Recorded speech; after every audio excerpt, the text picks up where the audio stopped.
All right, here we are. Now for the exciting conclusion. All right, so 125 to the 1/3 is the same thing as the cube root of 125. We should just be able to do that in our head. What's the cube root of 125? It's 5. Okay, but then what are you doing to that 5? You're squaring it, so 5 squared is 25. So there it is. So 125 to the 2/3 power is the same thing as 25. All right, let's do another one. Let's go 32 to the 7/5. Well, again, we're going to break this fraction up into two exponents. So we're going to take 32 to what power first? To the 5th, right. I always take it to the 1 over whatever your denominator is, okay? I'll show you something in a second, but this is the easiest way to do it. So take it 32 to the 1/5, and you take that to the what? To the 7th. Good. Isn't that the same thing? Right? Because when my rule is I multiply these together, right, to get this, and that's exactly what it is. Now, they've rigged these, obviously, haven't they? They've rigged them so that this exponent will work and it'll come out nice and even. But that's what we have. 32 to the 1/5. Think of what times what times what? 5 times is equal to 32. 2, right. 2 times 2 is 4, times 2 is 8, times 2 is 16, times 2 is 32. So 32 to the 1/5 is the same thing as 2. All right? Everybody with me on that? And then you go 2 to the 7th. Now you could go, what? 32 is already to the 5th, right? So 2 to the 5th is 32. So times 2 is 64 times another 2, which is 128. So you should be able to do that in your head, right? Without even using a calculator. Does that make sense? Because you already knew what 5 to the or 2 to the 5th was 32, and then you just got to go two more of those, right? Does that make sense? Okay. So it's 128. That's all there is to it. Now look, you could have done this. Let's go back to this one, 125 to the 2/3. You could have done this if you wanted to, but that's, oops, not to the 1/2, sorry. Wait a minute. I'm all wrong here. Control Z. No, yeah, I'm going to do this. I'm going to go 125 squared to the 1/3. That's what I want to do. Isn't that the same thing as 125 to the 2/3? It's the same thing, isn't it? But can you do this quite as easily in your head? Can you go 125 squared? No, not me anyway. I can't go 125 times 125. And then you get some big old gigantic number. Then I got to take the cube root of that? Are you kidding me? I wouldn't be able to do that. So it would still work. You could do that on your calculator if you wanted to. Do it, Jacob. You got a calculator right in front of you. Go 125 squared. 125 squared. Some big old huge number, right? All right. Do you know how to take the cube root of that? Take that number and take the cube root of it. And you should get 25. Still get it, don't you? Okay, but they're crazy numbers to work with. There's no way you can do that in your head. So, wouldn't you agree it's a lot easier to take it to the denominator first, right? Take it to the 1 over the denominator, then take it to the numerator power. It's just a lot easier that way. They usually rig it so it's easier that way. Make sense? I could have done this. I could have gone, what, 32 to the 7th. Is there any way you could do that in your head? 32 to the 7th power? Not unless you're some brilliant protege math person or something. There's no way I'd be able to do that. 32 to the 7th. And then you got to take that big, crazy, gigantic number and take the 5th root of it. All right? I mean, it'd be bad enough to go 32 to the 7th. I'd never be able to take the 5th root of it. Not in my head anyway. All right? Make sense?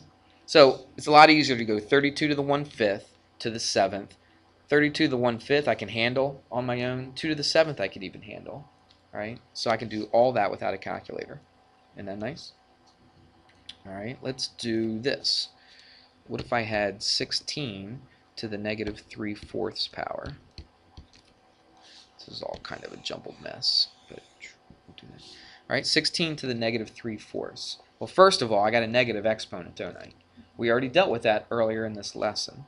So first thing I'm going to do is put all this on the bottom. Remember, it is over 1, isn't it? So I'm going to take all this, chuck it to the bottom. So I've got 16. Now what do I have to do when I chuck it to the bottom? Change the sign to the 3/4. Okay, and what's on top?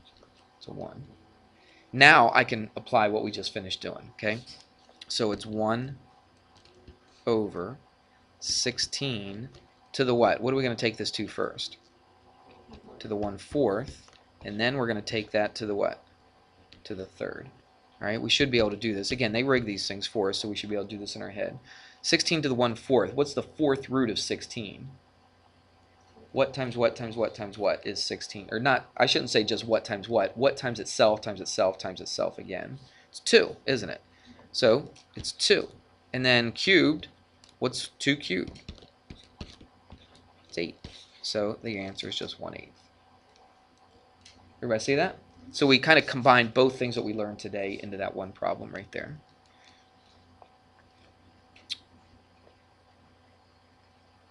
What if I had this? It's kind of a trick problem.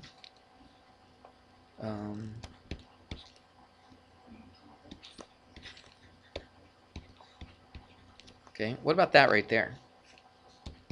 Now this is important that that negative is in parentheses right there. Okay, it would be different if it wasn't.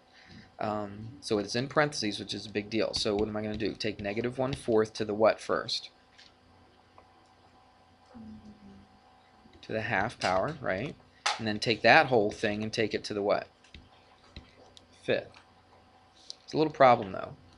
What does taking it to the 1/2 power mean? It's a square root. So watch. It's going to be the square root of what? -4. Right, you're going to get an I in there, but we're not dealing with I's right now. We're just dealing with real numbers. Okay? So you can't really do this, can you? Alright, so you say no solution or not a real number. Because there technically is a solution if you use the I's, but we'll just say not a real number. Okay? Because you can't take the square root of a negative and get a real number out of it. You can get an imaginary number out of it, and we talked about that before. But I don't think in this book we've hit imaginary numbers yet, have we?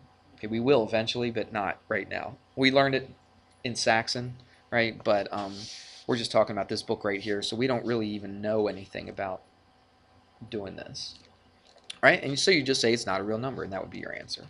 Now look, don't do that for every problem you can't do. Don't say just not a real number, because that's very rare you're going to see that. All right. Most of the ones will come out to nice answers. And there you go.